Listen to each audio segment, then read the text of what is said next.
When are we starting?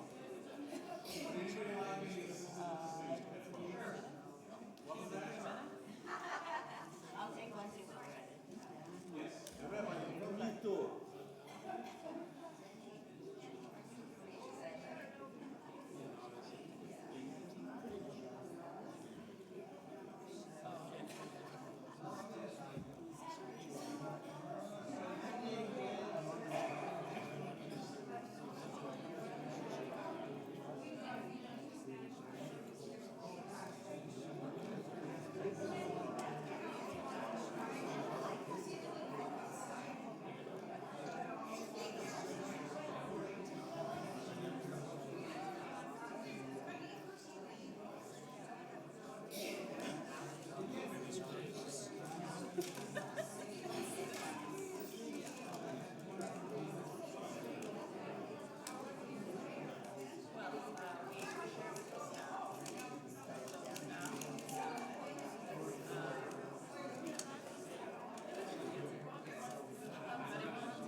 What's that? Needs to be what? This blocks the screen. So, Mike, we're going to move you more here. If you're back a bit. How's that? Better? No, I was just testing. No, I don't need to. It's okay. Those of you that have headphones on, can you hear me through your headphones? Can you hear? Gennady, can you hear? Yes? Okay. You can't see that? You can see right in front of you. Oh, you're saying you want me to use this? It's like the musicians who hear the speaker in front of them. Okay. I know. Do you want to stand in front of it? No, sometimes like to point to, but it's okay. I'm fine. I'm fine. I think I have a remote. I might have a remote.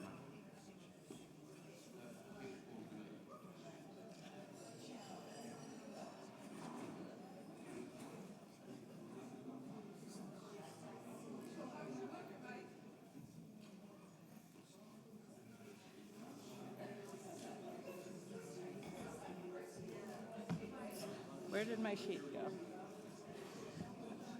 Okay. Thank you, everyone, for coming on over to the sanctuary.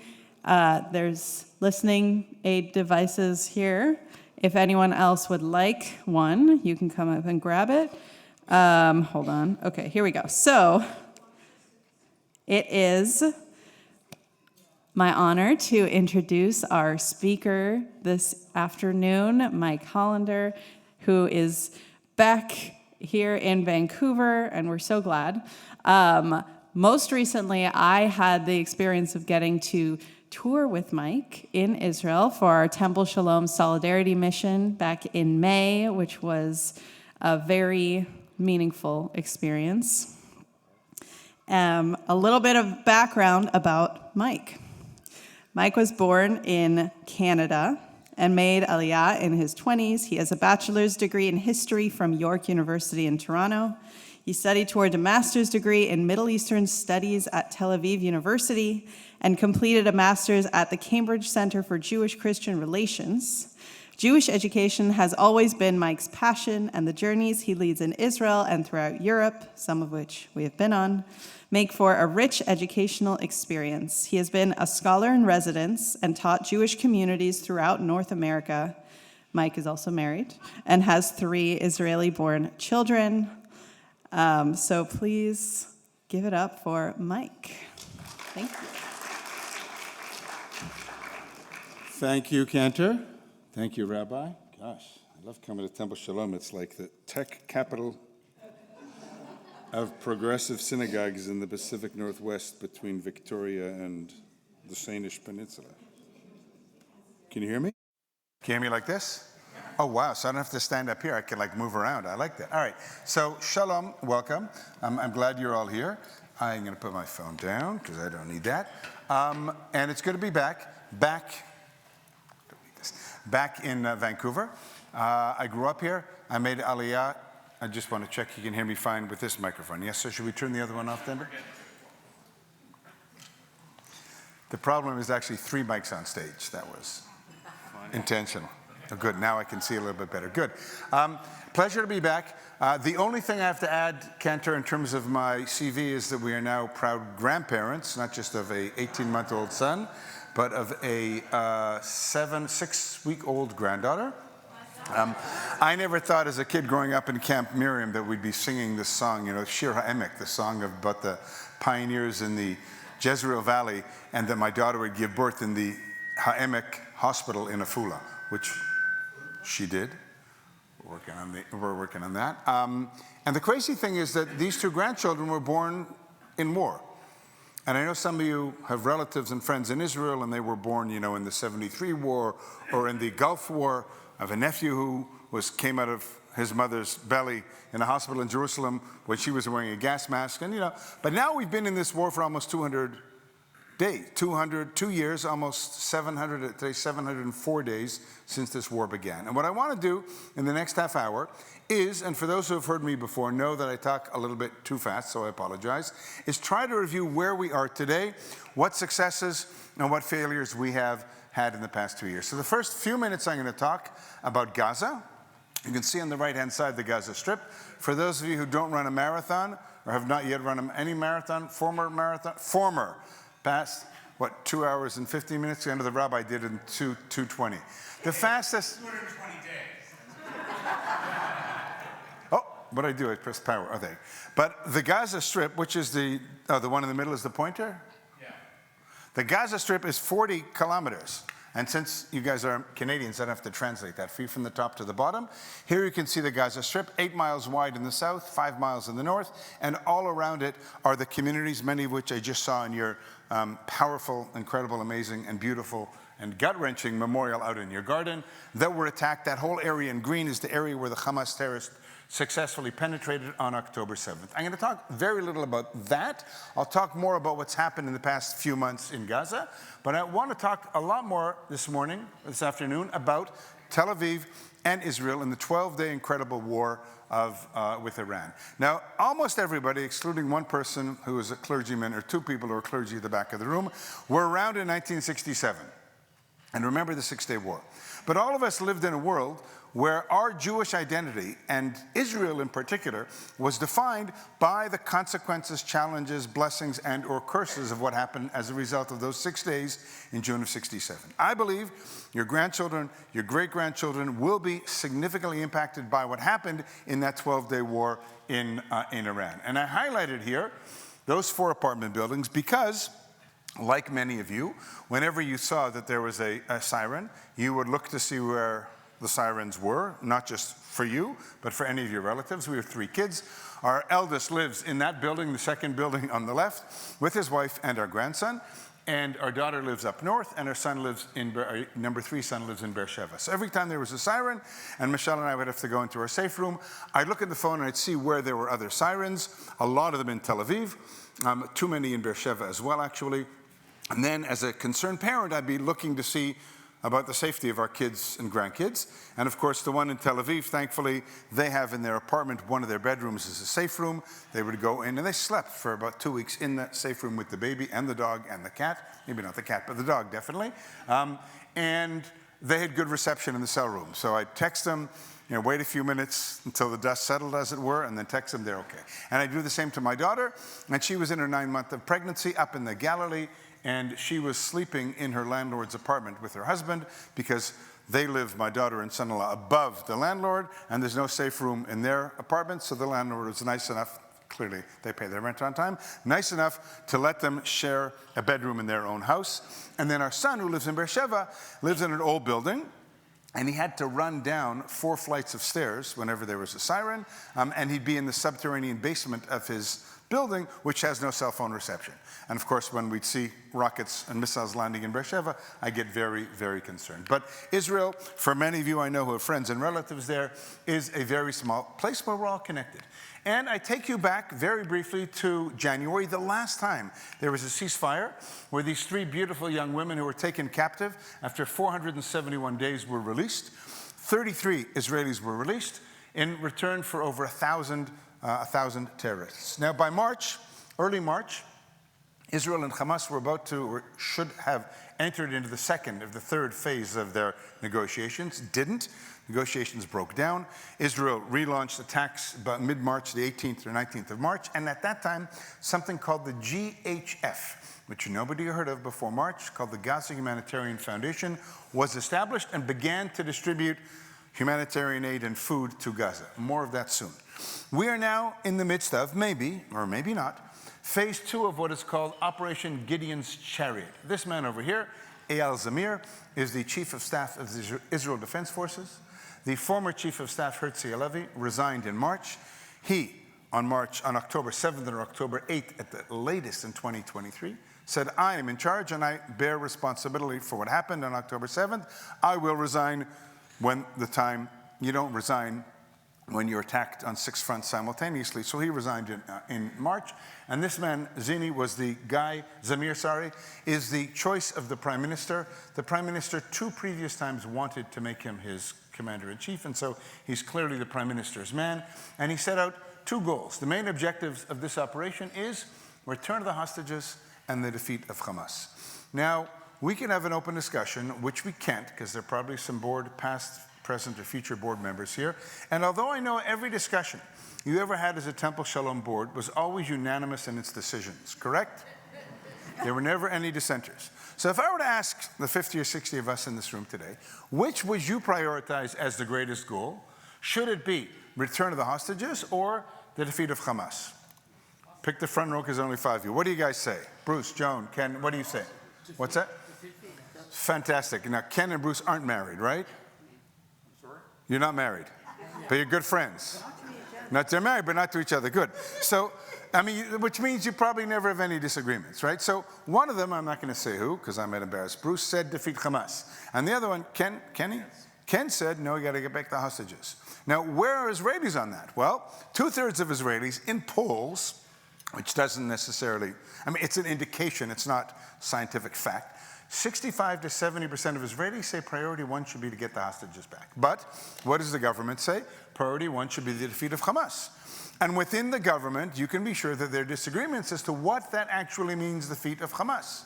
Where does this man, the Commander-in-Chief of the Israel Defense Forces, where does he say, Zamir? We need to get the hostages back.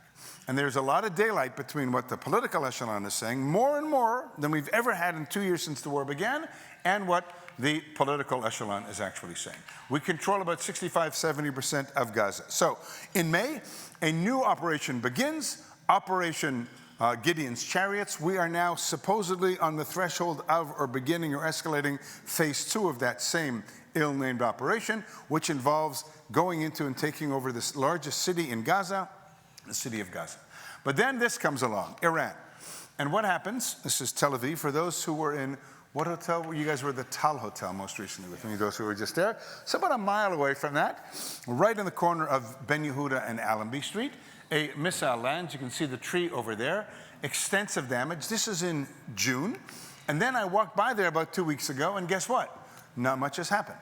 There's still 15,000 Israelis who live in homes like this, who can't go back to their homes and probably have not been back since they ran out once their houses were actually hit.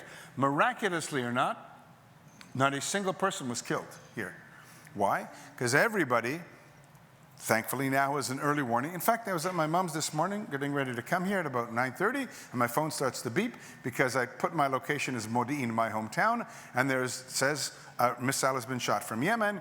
Be near a safe space. There was a siren in our house. My wife wasn't there. But our 3 cats are probably terrified, as they always are whenever they have a missile. But nobody was killed. 30 people were killed, yet 50 ballistic missiles actually entered into Israel. And these ballistic missiles wreak a lot of havoc, and you'll see in just a minute. Why did I say what I said a few minutes ago about how your children and grandchildren will look at this 12-day period as something that is such a significant watershed, as significant, if not greater, than what happened in 67? Because remember, what was 67? It wasn't just Israel's heroic defeat of 3 Arab countries in this preemptive attack. It was a defeat of the Soviet arming, particularly of the Syrians and particularly of the Egyptians.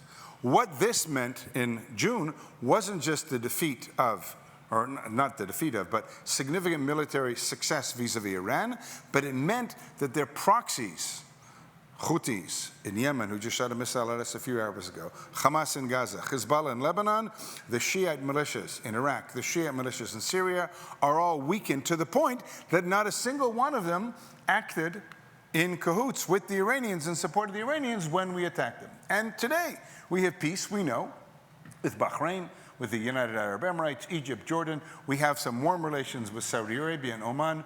There's Qatar.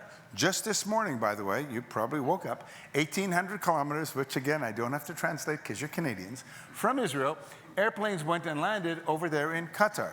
Maybe, or targeting the senior Hamas leadership abroad, maybe killing them, maybe killing some of them, maybe killing some of their family. We don't know exactly. It's kind of like what happened when the American attacked the 3 nuclear sites in Iran.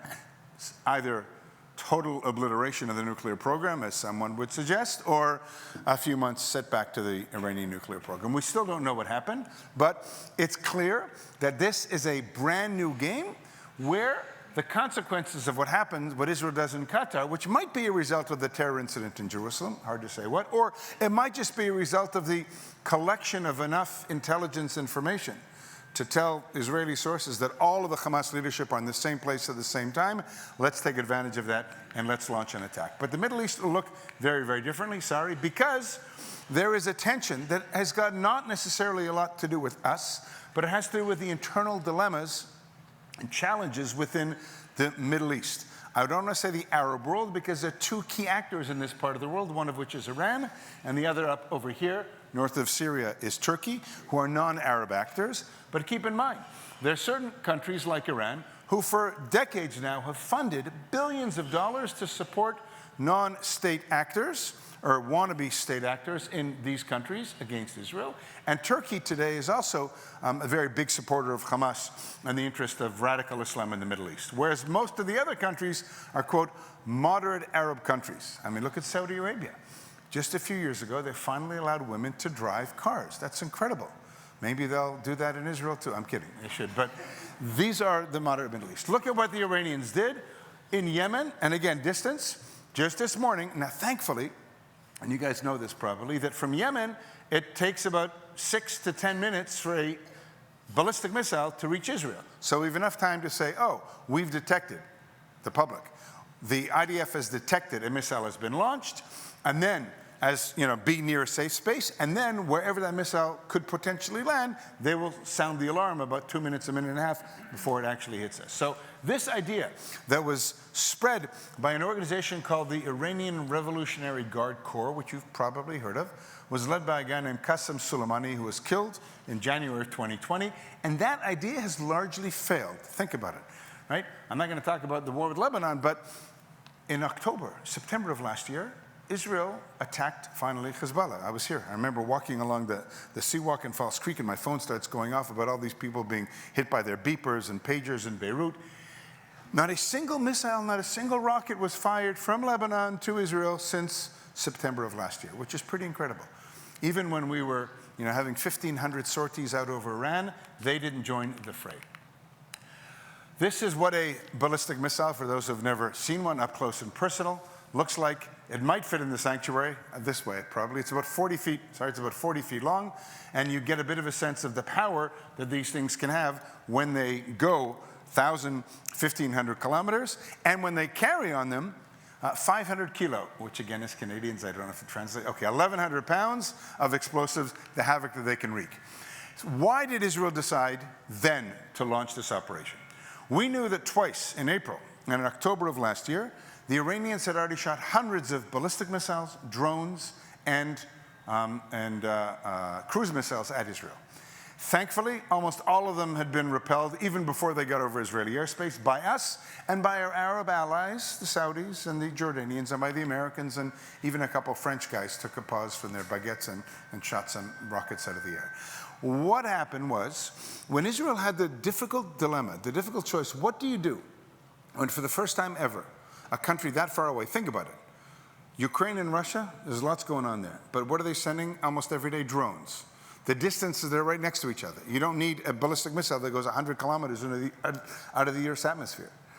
What other country in the world has had ballistic missiles fired at them with incredible ability of devastation? And so what Israel decided to do, I think brilliantly, was to not destroy Iran, but to prove to the Iranians that we are able to penetrate with our airplanes into your airspace and ensure that all of our airplanes will come back without a single scratch on them, and will neutralize all of your anti-aircraft batteries, and we can reach whatever site we want to reach undetected and unscathed. And that's exactly what happened. And so the Air Force was able to prove and to allow the political echelon to make a decision in terms of what to do in Iran. Then on June 9th, the International Atomic Energy Agency reported that Iran was within a little over a week of crossing the threshold of having enough uranium in order to make 10 nuclear bombs. That is an existential threat to Israel, because although the Iranian leadership say on the one hand that they don't really need, they need nuclear power. I don't know if you know the Middle East, there's an area that's very short of natural gas and oil and anything else. They have no natural source. They have lots of energy, but they want to have a nuclear power system. But we know that they also say that Israel is a one-bomb country, which means that all they need is one nuclear bomb somewhere in the area where Yemima's family lives. We were just talking about this, outside of Tel Aviv. Drop it, and that's it. No more Israel, no more airport, no more Tel Aviv, no more stock market, no more most of the Israeli population. So that's the other threat that Israel realized, that their ballistic missiles, they shot over 500 at Israel. 86% of them were shot down, which means that 14% were not shot down. That's somewhere in the area of 50 ballistic missiles that landed, many in open spaces, but others in very densely packed urban areas. And the leadership of Israel realized that their race to create more and more ability to manufacture, produce, and then ultimately send ballistic missiles to us was also an existential threat. So we all, in the past generation, have talked about Iran as an existential threat if it passes the nuclear threshold.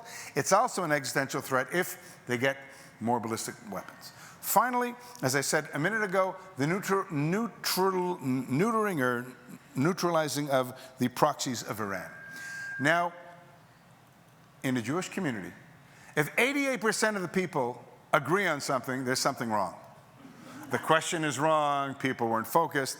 88% of Israelis supported the war in Iran. That gives you a sense of how crazy that was. Given that, the destruction, this actually is a picture my son on the left took when he was out running in Beersheba, of a cluster bomb, not a ton or whatever of a big ballistic missile, but toward the end, the Iranians were shooting these more sophisticated bombs that 5 or 8 kilometers before it lands on the ground would send out a number of other smaller bombs of 5 kilos of explosives, which are devastating. That's a house that was destroyed, a single-family house by a cluster bomb, and that's our apartment building.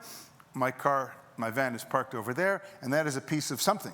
I'm not sure if an Iron Dome interceptor, a piece of a rocket shot from Iran landed in our parking lot when we didn't have a direct hit in the town of Modi'in that I live in, but it took about 3 hours for the police sappers to come and identify that and take that away.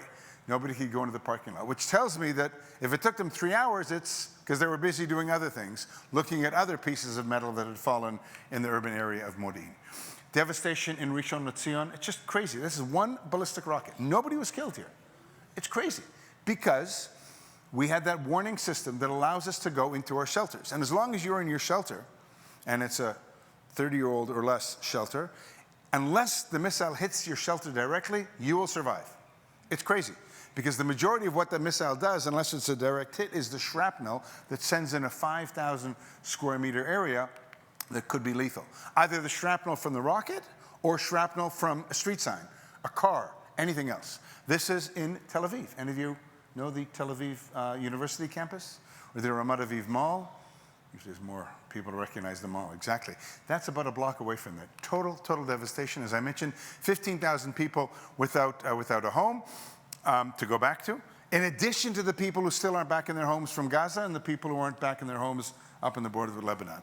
Once again, the Iron Dome and the David Sling and the Arrow 2 and the Arrow 3, the 4 levels of aerial defense that Israel actually has, every single night over Tel Aviv and Jerusalem, less Jerusalem, but Haifa, Beersheba, this incredible fireworks. By our house, for you know where that is now, Rabbi Dan, there was a little Iron Dome battery. You can see the little Iron Dome sticking out literally across the street from us. When it goes off, the entire city shakes. But thankfully, it's there. Each of those interceptors of the Iron Dome is $50,000 to $80,000 American. And each of the arrows, you know the arrow interceptors that gets the ballistic missiles? How many ballistic missiles did I say were shot at us? 500. 50 got through. Imagine how many interceptors had to be shot at 500 rockets. Each one is over $1 million. So in a simple, if 1 to 1, you're talking at $500 million American, that's what, 3 billion Canadian dollars, just in arrow interceptors. The cost to the economy is huge, let alone the cost of all the destruction. The 3, thankfully the United States entered the war at the end. Just in terms of numbers, it's now 30, somebody died later on, 30, but 15,000 internally displaced, over 40,000 property damage claims, cars destroyed. It is in the billions and billions and billions and billions of dollars. But on the other hand, think about what this war symbolized. An incredible return of the prowess of Israeli intelligence after the humiliation of what happened on October 7th. We achieved aerial supremacy over a country almost 2,000 kilometers away. Not a single airplane had a scratch on it when it returned. There was a technical issue with one airplane, 2 or 3 drones were shot down, but it's absolutely incredible when you think about that. We were damaging, before the Americans came, much of the Iranian nuclear program, as well as most of the ballistic missile program, and many of their military, a number of their political leaders were killed as well. Fast forward to Gaza, because that was a 12-day period where we were worried that Hamas would shoot rockets at us. They didn't. We were worried Hezbollah would do that. They didn't.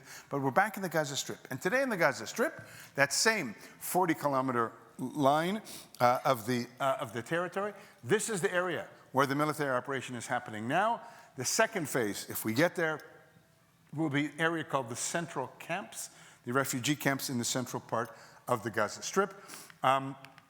And the operation begins once again. The problem, though, is that we have, as you well know, a very fragile political system where we have lots of internal debates, and we have a coalition government that is made up of 4 different parties, 2 of whom the ultra-Orthodox stepped aside out of the government because of the issue of conscription.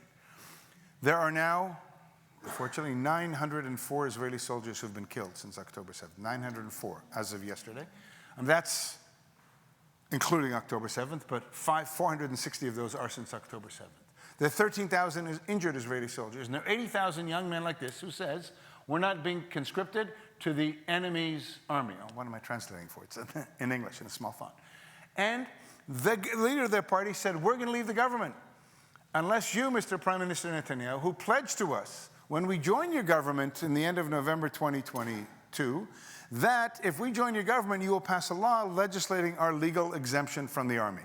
Thank you, but no thank you. For some reason, they're not trusting the Prime Minister. They chose to leave the coalition. And then later on in the summer, most people don't even notice this, there was this incredible meeting in the United Nations. All 22 members of the Arab League, the European Union, came up with this resolution calling for the creation of Palestine. And many of us, yours truly included, say that's really not the right thing to be doing now. Because by declaring or recognizing, whether it's Mexico we were talking, or Canada, I think your government changed its policy, thankfully, but France and England and Australia, by recognizing Palestine, in addition to the 140 or so countries today that do, many of us middle Israelis would say that that's rewarding Hamas for what they did on October 7th. So even if we might say, ideologically, we think that there should be a 2-state solution, middle Israelis will say, you can't do it now because you're just going to reward them for what they did back then. But what were they calling for? They would condemn Hamas for the attack. This is July 2025. They didn't do it on October 7th or October 8th, 2023. They called for a 2-state solution and for a return for all of the hostages and the disarming of Hamas. So like everything we're facing today in Israel, there's no right or there's no wrong answer. Is this a very positive event or is it a very negative event? Or is it a little bit of both? That's the tragedy we find ourselves in today. Then you see more and more, and I think it's axiomatic to say, if you look at the almost 80 years of Israeli history, that the longer any operation/war continues, the greater the internal questioning within Israeli society arises over whether we should be doing this. Does the means justify the end? And so now, last month, we had a letter by 600 senior, like major, colonel, generals, a letter to President Trump from this organization called the Commander for Israeli Security. And they said to President Trump, we urge you to end the war in Gaza. You did it in Lebanon. Time to do it in Gaza. What are the goals, they said? The goal was, the first two objectives, dismantling Hamas's military formations. We've done that. And its governance. We've done that. They still have power, but not governance. And the third goal, and the most important, is to get back, as of now, the 48 hostages. And the only way to do that is through a deal. You can go back to the dilemma that Ken and Bruce were helping me grapple with just a few minutes ago. Okay, so let's say the priority should be that the goal should be to get back the hostages. Good. How do you get back the hostages? How do you get to the point where you're more likely to get the hostages back? More or less military force? How many say more military force? How many say less military force? So most of you didn't vote. That's okay, but it was split between those who voted halfway. There's no right or wrong answer. There is no right or wrong answer. And as I said, more and more Israelis are beginning to raise the question of whether or not we should be ending the military actions in Gaza, because we don't know whether we're going to be jeopardizing the safety of those 48 hostages.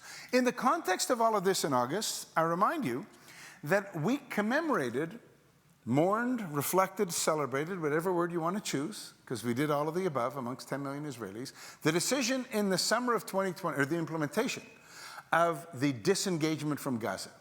8,300 Jews were taken out of 21 settlements in Gaza by a decision of the government of Israel, led by Ariel Sharon on the right and Shimon Peres on the left. And many Israelis said, that's the mistake we made then, and we're reaping, we're paying the price for what we did back then. Because what we did by leaving Gaza was that they in Gaza interpreted it as their victory. Through their terrorism, they were able to put enough pressure on us to kick us out of the Gaza Strip. Whereas, at that time, the Prime Minister, Ariel Sharon, again of the political right, said, quote, it is out of the strength and not the weakness that we're taking this step. It led to a division in his government 20 years ago. A guy named Benjamin Netanyahu left his government, and therefore Sharon had to go turn to Shimon Peres, for those who remember it. At that time, there was a young man who today is our finance minister, Bezalel Smotrich, who is very opposed to Israeli disengagement from Gaza, was arrested, allegedly never convicted, but allegedly his plan was, he had a car with lots and lots of fuel in it, not just in the gas tank, that he was going to blow up to try to stop the Israeli disengagement. Today, our finance minister. But Israelis reflect on that moment of what happened in 2005, suggesting perhaps that, as some voices in Israeli society say today, we should go back to Gaza. That settlement provides security, that what we need to do, and there's probably 10 to 15% of Israelis who would agree with this, we need to go and get rid of everybody in Gaza. That's why that crazy Trump idea of Mara Gaza had some traction in Israel. Get rid of everybody and rebuild it and put Jews inside of the Gaza Strip. There were Jews, and back on this line over here, before 1948. One of the communities, Kfar Darom, was established the same year that Kibbutz Be'eri and Moshav Tekuma were established in 1946, even before Israeli independence. So we're going to make sure it doesn't fall again. And then, as the world starts almost reaching a crescendo over anger toward Israel and criticism toward Israel of the growing humanitarian crisis in Gaza, Hamas released a horrible video of Eviatar David, one of the 20 living, I mean, he is living tragically, digging his own grave in the Hamas tunnel.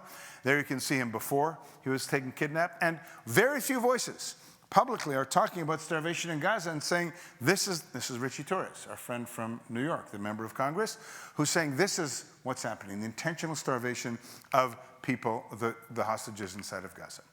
Finally, our prime minister comes out in August and in his press conference delineates the 5 major goals of the war. But notice what the General Zamir 23 minutes ago said on my first slide, and that was priorities to get the hostages out and destroy Hamas. It's inverted because the political establishment has an inversion. It's their perspective. Get rid of Hamas, total victory. What does that actually entail? Well, that's kind of goals number 3, 4, and 5. What's going to happen afterwards? It's a big question. I'm not so sure that America, by the way, knew when it carpet bombed Dresden in January of 1945, or dropped the bombs in Hiroshima and Nagasaki in August of 1945. I'm not sure that they had a Marshall Plan or a plan. I'm not so sure about that. But they knew that they had to start thinking about that. And the only way that Germany is such a strong ally of America and our greatest ally, Israel's greatest ally in Europe, is because of what happened after the war. So my eternal hope as a Jew is that we can get to that future reality at some point. But in absence of any clear plan from our leadership of what will Gaza look like after the war is over. If you look at the map, you can see it's a bit hard to see the distinction, but I'll point them out. The green are the crossing points where aid can get into. This is the border with Egypt, the Philadelphia corridor. And the blue, those 4 blue areas are the area where the Gaza Humanitarian Fund distributes food inside of Gaza. By the way, did we visit a kibbutz when we were there? Which were Kfar Aza? Yes. So we were at kibbutz Kfar Aza just over here. Nachal Oz, you've read the book, maybe seen the movie that was boycotted at the Toronto International Film Festival about the Tibon family story down here in Nachal Oz. You've probably heard of kibbutz Nir Oz, kibbutz Be'eri, the Nova Festival, unfortunately, where Ben Mizrahi was killed, all over here. The town of Sderot, the town of Ofakim, the towns that were most heavily hit on October 7th. The question that people ask, and I have no answer to, and I'll say that up front, is there hunger? Is there starvation? Is there malnutrition in Gaza? There's no clear answer, but I firmly believe, after hearing different voices, that a little bit of each is true. I had a group last month of members of Congress, and we met a representative of Kogat, which is the Israeli military, the coordinator of governor affairs in the territories, and they said, there's no starvation in Gaza. There's a challenge. There's enough food based on calories. The question is, how is it distributed? And the UN will tell us, they tell us, that 88% of the food that international organizations are distributing, 88% are looted. They didn't break up how much is Hamas and how much are people stopping a truck and taking all of the food off. The United Nations said there is intentional, politically motivated starvation in Gaza. Whereas the GHF, the Gaza Humanitarian Foundation, says there is hunger. We have to figure out a more efficient way in creating more places where that food can actually be distributed. So you can see the World Food Program has got pallets. I was down in the port of Ashdod, truck after truck waiting for beans and liquid proteins that are going to be sent in.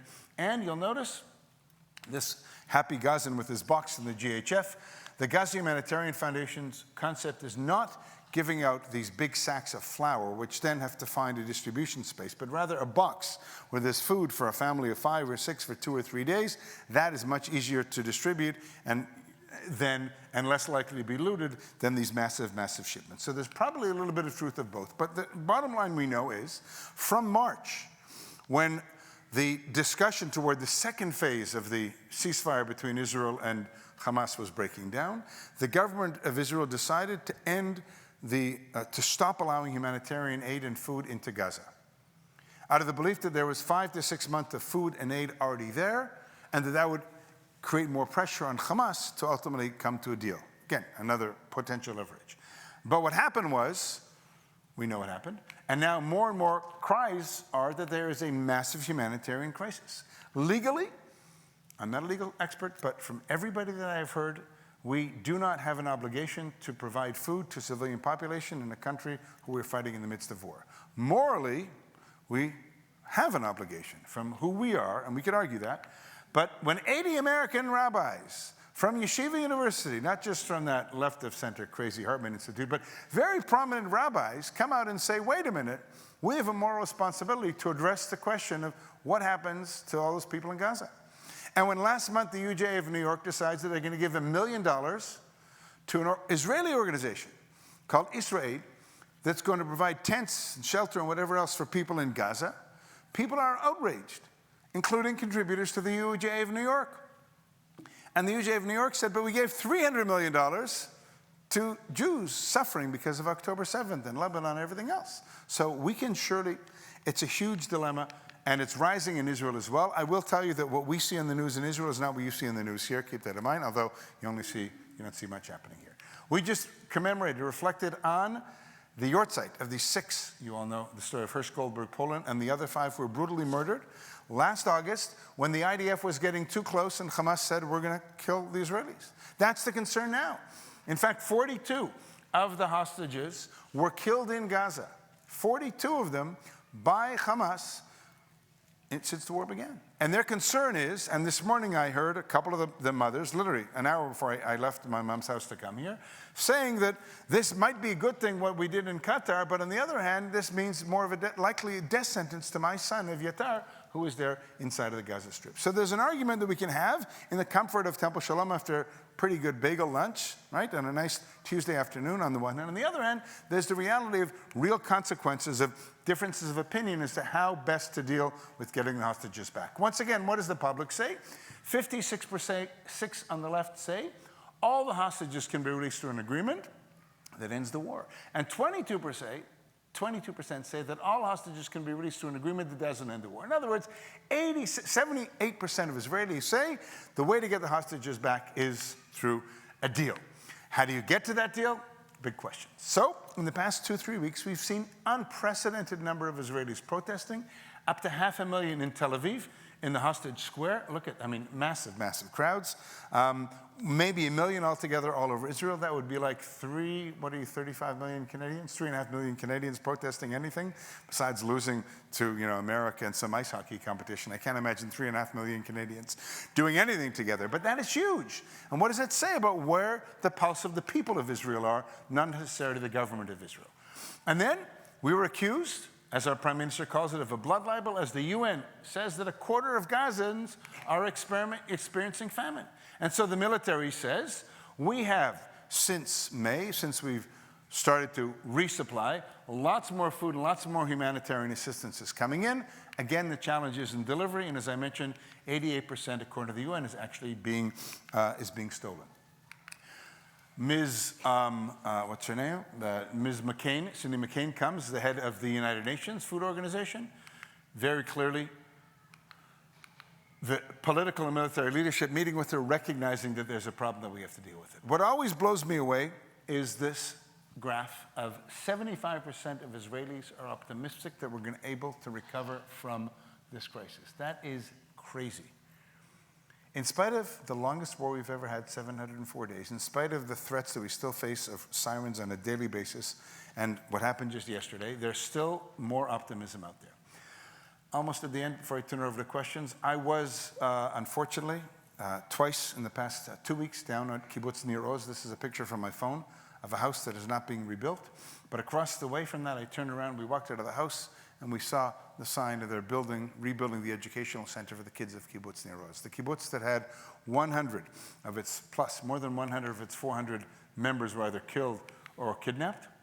They're rebuilding, and as you leave the parking lot, reminded that of the 48 hostages, 9 of them are still from this tiny little kibbutz Nir Oz. And then Kfar Aza, where I think we went together, the young person's neighborhood, and then across the street is a neighborhood that was built, according to the little sign that you can't see there, rebuilt by volunteers, Israeli civilians who came in the past year without knowing how to paint, without knowing how to build, but began to rebuild the communities around Gaza. Look at the numbers. We're now 904 IDF deaths, because this was a week ago, tragically.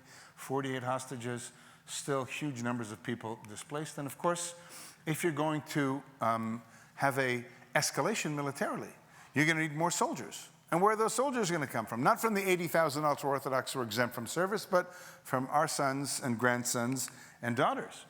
And so just recently, 365 soldiers, again, this was last week, 904 soldiers, over 300 soldiers signed a petition saying we can't go.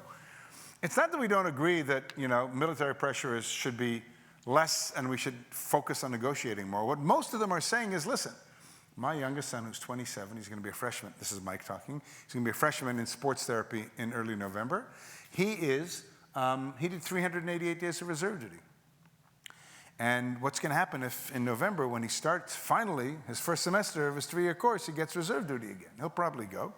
But I get it. Lots of young men and women who have families, who have wives who have given birth more than once. Just think about that. Modern Orthodox families, they have kids every year and after 2 years. Imagine Yossi went in on October 7th. There was a reserve soldier. His wife gave birth in November 2023. He finally came back. What happens when you come back for more. She's pregnant. They have another. It's crazy. And there are thousands and thousands of young men, let alone people who are independent business people, or people who work for a company, and the company says, look, I need someone to do the important job that you were doing beforehand. It's a huge, huge challenge that we're facing, as I said, exacerbated by the absence of Haredi conscription and by the financial cost. I don't think we have clear numbers yet, maybe I don't trust our finance minister, of what this war is actually going to cost us. And once again, most Israelis favor a single-phase deal to bring everybody back. 74%. 62% of Israelis' government has lost public's confidence. And what do you see over there? The IDF chief of staff reportedly tells the government, we were asked in May to launch an operation, Gideon's Chariot, that would create a situation that would lead toward a negotiated settlement to return the hostages. We've done that. There's not much more militarily we can achieve. Therefore, we think we need to go to a deal. And it's public. There's more debate, as I said, within Israeli society. And then think about it. Yemim and I were just talking before my presentation.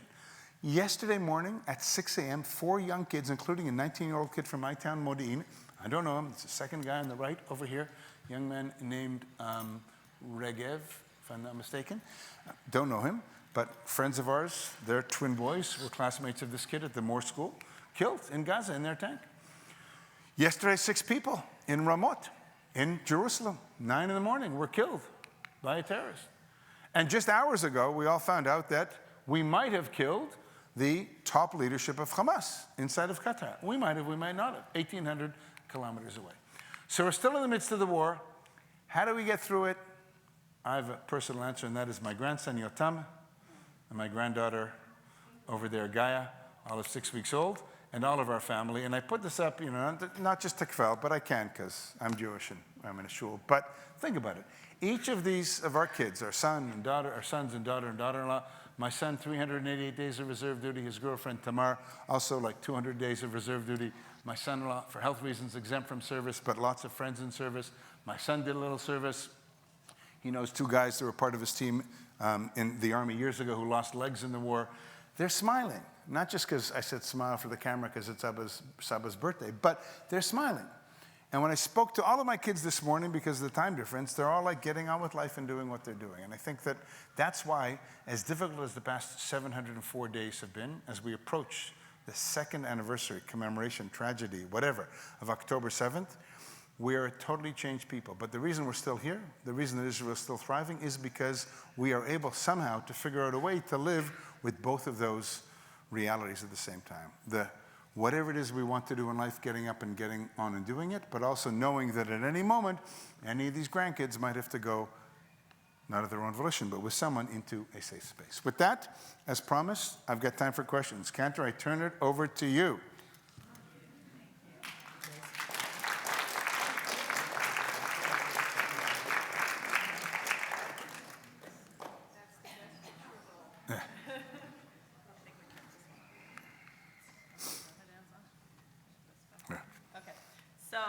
We have just a few minutes, so let's keep the questions short if possible. But I know that was a lot of really great information, very informative. Thank you so much. Okay, we'll have this for now. We'll just pass it around. Okay, questions over here. We'll start in the back, and then we'll come forward. Yes, Arthur. Very simple question. Can you talk for a moment about the West Bank? Question about the West Bank. Here we go. Yeah. So, I mean, it depends whether you call it the West Bank or the territories or Judea and Samaria, but I definitely can. Look, one of the failures of October 7th wasn't just our failure in terms of intelligence and what we call in Hebrew, the conceptia. Like at the Yom Kippur War in 1973, we thought that we weren't going to be attacked. We thought that Hamas had been deterred. We thought that if we facilitated the flow of money every month into Gaza, we thought that if we gave 21,000 work permits, as we did after the May 2021 operation with Hamas, that we would disincentivize them from hating us and things would be a little bit better. In terms of Hamas's idea, they really wanted to, and they called it, the flood of Al-Aqsa. Al-Aqsa is the Arabic word for Jerusalem, of course, the holy. And their idea was that not just Hamas from Gaza, but Hezbollah from Lebanon and the militias in Iraq and Iran, in Iraq and Syria, and the Iranians and the Houthis, and Arabs in the West Bank, Judea, Samaria, Arabs in Israel would all launch an attack at the same time, and that could be the end of Israel. Had that have happened, we might not be having this conversation. Not just me not being able to leave Israel, but you as Jews not being able to come to a Jewish place of worship. Who knows? It doesn't happen. But what happened in the West Bank was that the 2.75 million Palestinians who live in the West Bank were living, and have been living for decades, under governance, at least on a civil level, of their own government, the Palestinian Authority, in areas A and B, whereas Israel still maintains security control in part of that, but mostly in area C, the area where the 500,000 or so Jewish people live in communities in Judea, Samaria, the West Bank. And every single day, up until October 6th, close to 200,000 Palestinian laborers would come into work in Israel. My son is a contractor. All of his employees pre-October 7th were Palestinians from the West Bank. None of them have come in. And if you think the tragedy from the Palestinian perspective is that that means that they're not making money. That means that the Palestinian Authority has its biggest source of revenue, which is the garnished wages, the taxes, and the social security from Palestinian laborers by Israeli employees, right? That was then remitted monthly to the Palestinian Authority. And they're in a crisis, the Palestinian Authority, because they hate Hamas, because they're enemy number 2 after Israel. So it's this really crazy situation on the one hand. On the other hand, voices within Israeli society and the far ultra-right nationalist side in Israel, including key members of our key government, the finance minister and the internal security minister, they very much want to take advantage, not just of the destruction of Gaza, but of the instability in the West Bank, and to try to support or condone all sorts of vigilante acts, which, as in my own humble opinion, as an Israeli, are just as equally terror acts as somebody shooting someone on a bus. Unfortunately, I don't think that our government is responding as it should, but there's always this tension between responding not enough or too much. In other words, there's been a huge amount of Israeli security presence in the West Bank since October 7th. In fact, there was a huge presence before October 7th, and that's one of the reasons that there weren't that many soldiers on Gaza, because we thought, we being the government and the military, that we deterred Hamas, and therefore invest in high-tech and invest in very few soldiers there, and early surveillance systems and subterranean anti-tunnel systems, and they're not going to attack us, and disincentivize them, as I already mentioned, financially. And so what happens is, on October 6th, the Palestinian Authority, who the majority of people in the West Bank, if they were polled, would say would not vote for them. You know who they would vote for in elections today in the West Bank? Hamas. So Israel's in this very delicate situation where, on the one hand, from a security point of view, it has to make sure that it has enough force to protect Israel. We failed yesterday because 6 terrorists got in. The police minister said very clearly it's the fault of the Supreme Court. Go figure. But most Israelis would say it's the fault of the security apparatus that wasn't able to figure out, from an intelligence point of view, why these 2 guys were coming in. So far right in Israel is taking advantage of the fact that there is a very significant IDF presence in the West Bank since October 7th, on the one hand. On the other hand, there's kind of lack of a condemnation of it by the Palestinian Authority. Because how is the Palestinian Authority still in power when its president was elected for a 4-year term in 2004 after the death of Arafat, and now is in his 21st year as an 88-year-old guy who's got bad health, right? Mahmoud Abbas.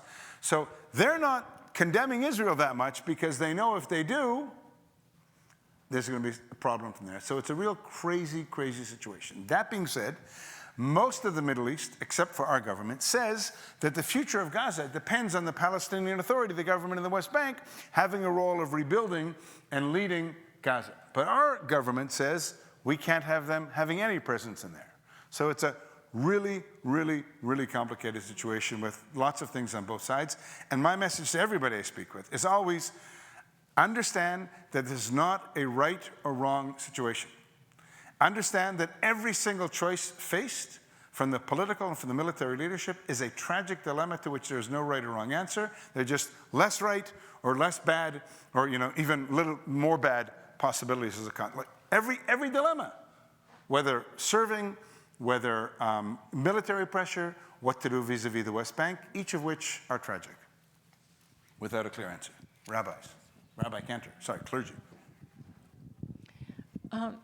I have a few things that I've been following. I follow Israelis that are constantly posting, Gazans that are posting, and some of the things that Trump has said. He said in the last few days, I don't know if you saw it, but that in his negotiations with Qatar, he believes that there are actually only 12 living hostages. He can't confirm it, but that's what he believes. Some of the Gazans have been posting that they're not getting the food because they're not part of Hamas. And those families that are Hamas are getting food first. So yes, there are families that have an abundance in Gaza and those that don't. The new satellite that was recently launched in Israel, do you believe that is helping to monitor what is going on with the ballistic missiles and drones and such? Again, thank you for your question. I have absolutely no idea. All I can tell you is that I am in absolute awe of what happened in those 12 days in Iran. And I'm sure that that new surveillance satellite is going to be helpful. It's unfathomable to think, and there's this tension again, how we're able to get the entire Iranian Revolutionary Guard Corps Air Force Command, or whoever it was, right, that group of generals who were sitting in a meeting, knowing exactly where they were, hitting them and killing them all, 1,500 kilometers away, and our abject failure in knowing exactly where all the hostages are. We might not know where they are because Hamas might not know where all of them are, by the way, and many of them who are dead might not have been held by Hamas and might not ever find them, tragically, horribly. But there's a tension between our failure 5 miles away from kibbutz, 2 miles away from kibbutz Karaza, where some of us were a few months ago, not knowing what's going on there, and knowing what's going on 1,500 kilometers away. And we live in that reality. So in Gaza, are people starving? Yes. Are people living quite comfortably, eating quite comfortably? Absolutely yes. And again, there are multiple truths to reality that we're in. The bottom line is that we're in this tragic reality that was created by Hamas. How responsible were we in facilitating their, getting money all those years? How responsible are we for championing this idea of dividing and conquering between the Palestinian Authority and Judea, Samaria, the West Bank, and Hamas in Gaza? Absolutely. But we were blind to the fact that for 17 years, they were determined to plan what they planned and carried out on October 7th. And that intelligence failure is the worst intelligence failure in our 8 decades. But the intelligence successes, I didn't even talk about Hezbollah. It's incredible. It's incredible whether we get these guys off or not. The fact that we knew that they were all sitting together in Qatar, if they were, it's crazy. So there are multiple truths on any of the issues. And so one of the dangers, and my guess is that this crowd spends less time on social media than your children and grandchildren do, is that people ultimately, there are these algorithms. I had lunch with a senior guy at Google just on Friday in Chicago, and he says, I know, I worked at Google for 20 years. There are algorithms that you go onto your phone and you like tennis, so you keep getting Ariana Sabalenka with, I think I've seen 50 videos. I like tennis. Of her celebrating a victory at the US Open with champagne and another. I mean, it's crazy. But that's how I see the world. Mike Hollander's world on his social media feed is because of things that he's interested in. And so the challenge is to go outside of the comfort of your own social media. And that's why I put up some of these images here of the tensions within Israeli society between the political and the military echelon and what Israelis on the street are hoping for. I see a question in the back. Why is Egypt not pressured to take Palestinians from Gaza? Well, Egypt was pressured to take Palestinians from Gaza, as was Jordan, as was every other country. One of the tragedies of post-October 7th is that there are few historic moments where neighboring countries refuse to take in people. Think about what Poland would have happened if Poland wouldn't have said, we'll take in people, or Germany will take in people from Ukraine. Millions have come to those two countries. But they don't want them. And part of the reason that they don't want them is because, well, the reason is they don't want them. Egypt is a country of how many people, by the way? I love this. Any guesses? Somebody's got AI. Rabbi? 110 to 120 million people. One of the poorest countries in the world. What's the biggest source of income in Egypt? Was tourism, I think. One of the biggest sources is shipping. 15% of the stuff that you have in your house came through the Suez Canal. But what's been the problem since the fall of 2023? The Houthis. Blocking and severely limiting things. So now you're paying $50 your thing that you're buying from China now is going to be $80 because it's got to go around South Africa and get all the way to Europe. It's a problem. So Egypt doesn't want any of this. Egypt knows that Hamas is an offshoot of the Muslim Brotherhood, which is the main opposition group inside of Egypt, which was the one group responsible for the killing of Sadat, which was the group that won the democratic elections way back when in the Arab Spring, et cetera, et cetera. So on the one hand, every single, quote, moderate Arab country in the Middle East, Egypt, Jordan, maybe not Qatar, but Bahrain, the Emirates, Oman, Saudi Arabia, called the moderate, whatever, in terms of their desire to be part of the West, a lot more now than they were a generation or two ago, let's say. And whatever you want to say about MBS and maybe chopping out Mr. Khashoggi or not, doesn't matter, but it does matter. But the point is that he significantly reformed education in Saudi Arabia. It's a different place than it was a generation ago.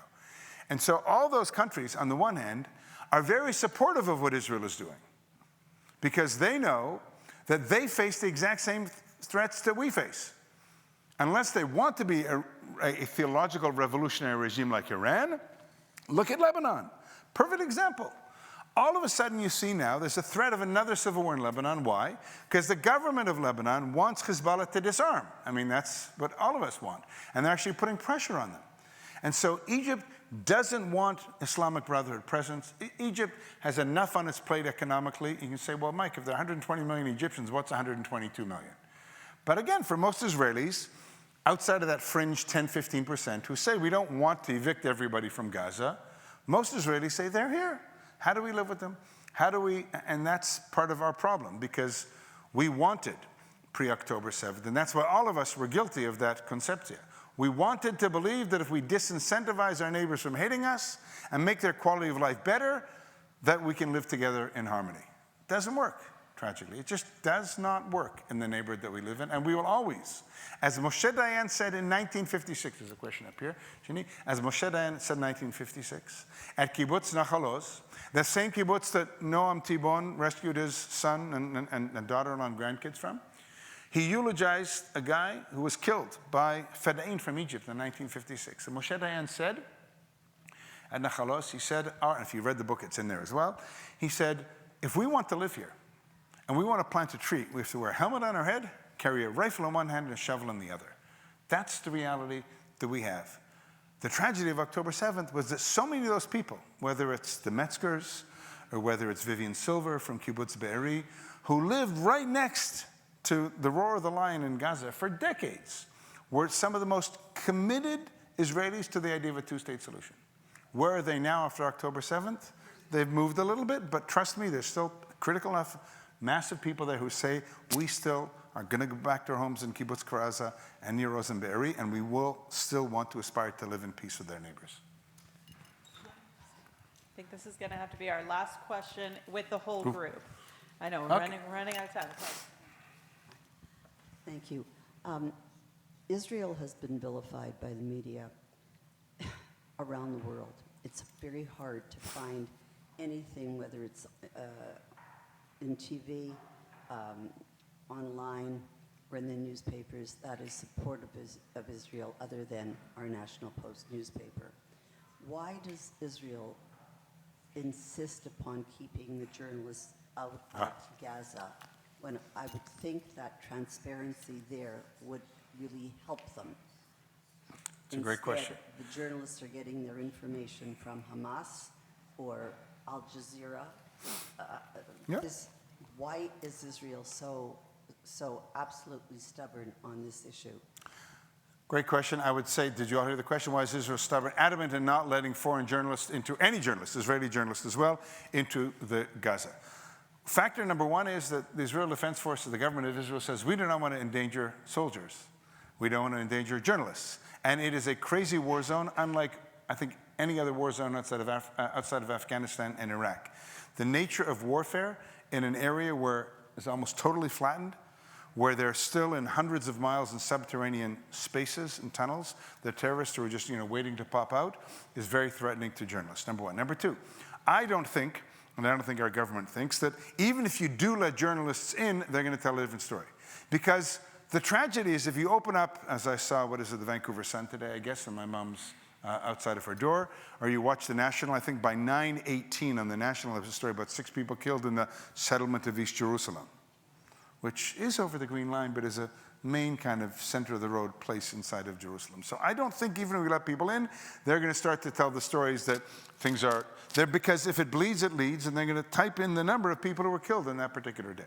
And the journalists that are there are embedded Palestinians who are hired by Al Jazeera and whoever else to report on the news. So I don't think you're ever going to get 100% objective information from what's going on inside of Gaza. But to me, the bigger concern, Sandra, is the fact that we don't have any public media effort. And that's my own personal critique of our government, in particular our Prime Minister, who believes he's a very well-spoken man, but he believes that he can be the spokesperson for Israel. And there are a lot of talented people, you know them, Jonathan Conricos and Mary Regev and Mark Regev, former ambassadors, former spokespersons for the Prime Minister who are not speaking. That young British guy, whatever his name is, you all know what I'm talking about. What's his name? Elon Levy. There are loads of people out there, we all see on social media, who can tell the story well. But I firmly believe that if you're the, what does Daniel Harbin say? The concerned committed, is that his line? Help me out, Rabbi. Is the concerned committed? That's us. You wouldn't be here if you weren't. I don't know about your kids and grandkids. They might not show up as often as we do to Jewish things, right? But look at the majority of the world, not the 15 million Jews. Half of whom live outside of Israel and half of whom live inside. Look at the billions of people on the planet who say, what's going on? I saw there were protests in Nepal yesterday. 20 people were killed. So in a couple of days, we'll probably take positions on supporting the people protesting their government in Nepal without knowing much about the issue. But the majority of people in the world take sides. And they take sides when information, true or not, of 64,000 people on one side killed, and 2,000 people on the other side killed. And people hungry over here and risking their lives to take a sack of food off of a truck, and people over here dining in fine restaurants in Tel Aviv where it's hard to make a reservation. And so even if we let journalists in, even if we have better public diplomacy, I am firmly convinced that we're kind of fighting a losing battle. And so what motivates me is more our internal Jewish questions of how we relate to what's happening. And so when you see Orthodox rabbis in America and Jewish communities across North America concerned about what's happening in Gaza, as well as Israelis, the electorate within Israel concerned about what's happening more and more, then I think we need to take that more on board. But tragically, Sandra, read, what's his name, Matti Friedman's piece in The Atlantic about 10 years ago about the weaponization, what is he now, the weaponization? What's the term? He calls that basically journalism is no longer journalists, they're rather, they're activists. And that there's a cause that you fight for and you want to believe in, and you're going to write whatever you're going to write through the prism of how you see the world. And so it's a world of oppressors and oppressed, and colonializers and colonized, and rich and poor, and white and black. It's all that stuff together. Tragic. Anyway, I don't want to end on such a bad note, so I will say the following. We're in Elul. You have signed up, you haven't, QR code, right, Rabbi, in terms of for your seats for the high holidays? Do it. But we're still here. And we're still here because that's kind of what we, over 4,000 years, have experienced as a people. This crazy oscillating story of horrible tragedies, the Shoah, the War of Independence, 73, October 7th, and we're still here. Because there's a big part of us that, as I said earlier, is hopeful that the world in a month, or in 2 months, or in a year or 2 years will only be better than the world that we find ourselves in today. So wishing you all Shana Tova. It's a bit early, I know, and thanks for hosting me. Thank you.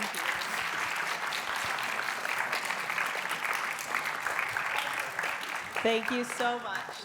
I don't know if this, it's on a little bit. Thank you so much, everyone. Have a great rest of your day, and thank you all for coming, and thank you, Mike. We are so grateful to have you and have you share your expertise with us. I'm great to be had. Can I say that? Is your computer, Shani? Is this yours? No, it's the so I got to make sure I'm signed out. I'm signed out. Oh, I don't think you can turn it off here. You just have to. I'll take it. Thank you. I just want to add one ask.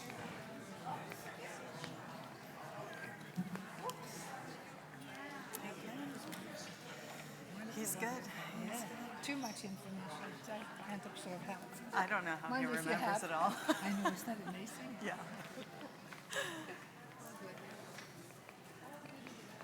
Here, is this, should I put this in the plug-in thing? Plugging this into the thing, yeah. That's fine.